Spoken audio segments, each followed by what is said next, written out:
Welcome to Gamebox Daily. I'm Dom. And I'm Sippy.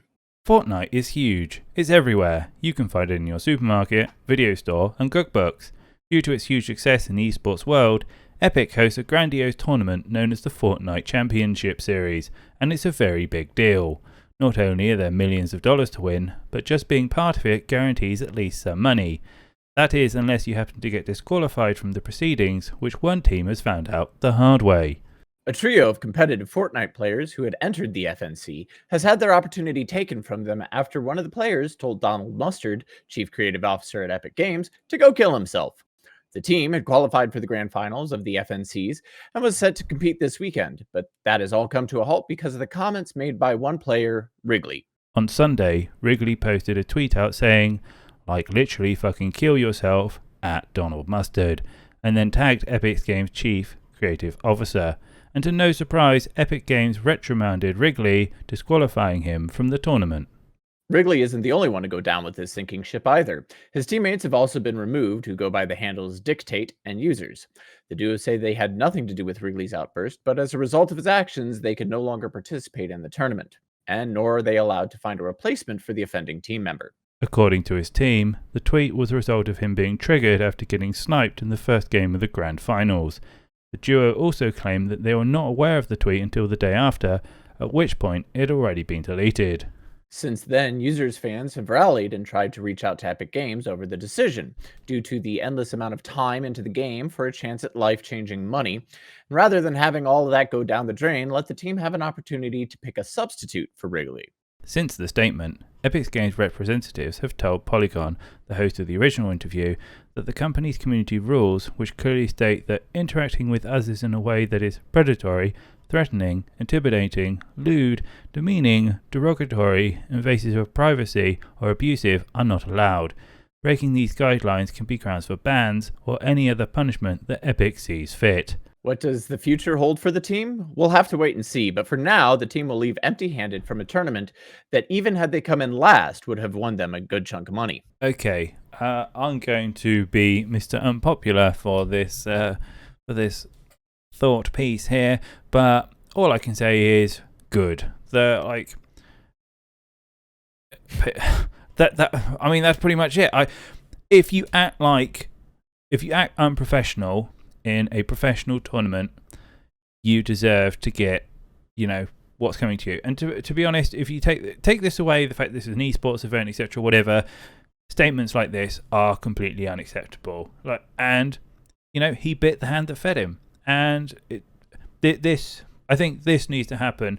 There are some other thoughts and pieces I have around this. I think that there are very young professionals in Fortnite, and this is reflective in the behavior that we see. There was a similar sort of incident that happened like this during an interview with, I think it was the Ninja tournament, and someone he said something really it was pretty vile and was swearing, and Ninja removed him from the tournament. And again, it was the same sentiment there. If you act like a buffoon, get expected to be treated like a buffoon. 100% agree. Like the first thoughts that popped into my head when I was reading this, when I was reading the article and when I was reading the script and all that stuff. Fun fact, if you didn't know, these things are kind of sort of scripted. Not here, not this part though. Fuck. First thing that popped in my head is fucking why? Why would you do that? How stupid are you? Like, this is a chance for hundreds of thousands of dollars, if not millions of dollars. And you're going to take a piss take? Because you got a headshot? Yeah, I don't want to be the guy that strokes the paintbrush and paints all the wall the same color here.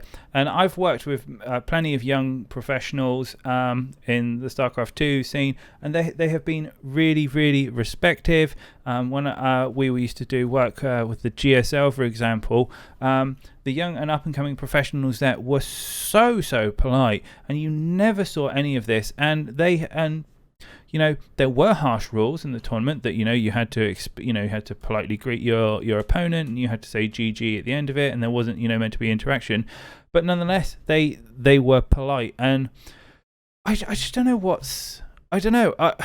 is it. I just think that there's a mixture of that these are juvenile players, and where was the managers for these guys? Like, if there are, if this is such a high profile tournament, right? Where was 100 Thieves? I believe they're with 100 Thieves. Where was the people babysitting? Where was the advice thing saying, look, you're getting a lot of spotlight now. You need to behave in a certain way. Is it an education piece? Is because esports is considered.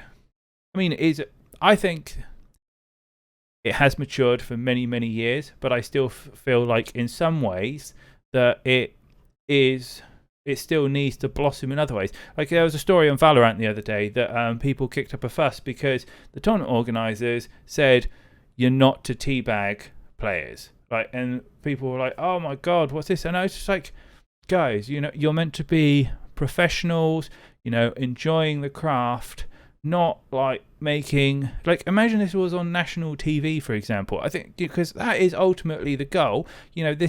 These sports, as it were, are to be comparative to football and rugby and on the big screens. And can you imagine it like at the end of the interview, and Timmy Triggerfinger, how do you feel about this? And it's like, well, sir, I'd just like to say, you can go kill yourself. Fucking, it's just, and this is the kind of thing that keeps happening. It's awful and it's unacceptable. I hope all the other young players and some of the older ones look at this and go, oh fuck, I cannot fuck around. I need to just play the game, do what I enjoy, do what I'm good at, entertain my crowd and fans, and not act like a pillock. See, you say the goal is to eventually end up in a place where it's nationally broadcast, nationally or internationally broadcast. That's the end state goal. We're kind of there, certain events are getting more and more attention, both on traditional media and of course Twitch. But South Korea used to have literal channels dedicated to this stuff. I don't remember seeing it this most recent time that I was in Korea, but I know back in the early 2000s they had no joke 3 StarCraft channels. So there is there is a standard that can be shown. This is how you should act, because you're going to be in nationally or internationally broadcast, and they're just don't care. And I don't necessarily think that it's an age thing. I think that it's the acceptable level of toxicity as the game has grown. They haven't done a good enough job in dialing that crap back on the pro scene and letting a little bit more be okay than should be. Yeah, I agree with you. Organizations can't control the Twitter accounts of these players, but I do think there is a degree of education that can be done. I hope lessons get learned. I do think, and not to be unfair, there are lots of young adolescent professionals who are doing very well for themselves and not doing this sort of behaviour. It's just unfortunate when these incidents do happen. They're always so very extreme and blasé, and it's so they therefore get a lot of spotlight on them. And I think, as you say about televised, GSL was StarCraft and Brood War were both on, or StarCraft 2 should I say, were on had their own TV channels, and I believe the FNC is also televised in certain periods. I remember the first one was. So an unfortunate incident. I only hope people learn from their mistakes. It is unfortunate for the other 2 individuals. It is sad that they can't bring in you know, a replacement. But you know, Excuse me. maybe Yeah. I wish them the best of luck, and I hope something does get resolved, because I think one of the players was literally staking everything on this, like, you know, is food shopping and bits and pieces to you know carry him through. So Yeah. It's rough, and it's a shitty lesson to learn. It's not their fault. It's asshole teammate. yeah. Well, anyway, thank you for listening. If you have any thoughts on this, let us know in the comments. I know there are a lot of fans out there for the two individuals, but we'll be back in the week with more news. If you've enjoyed this, please do give us a thumbs up, and if you want more updates, then hit the subscribe button, and we'll be back later with more news. Bye-bye! Bye.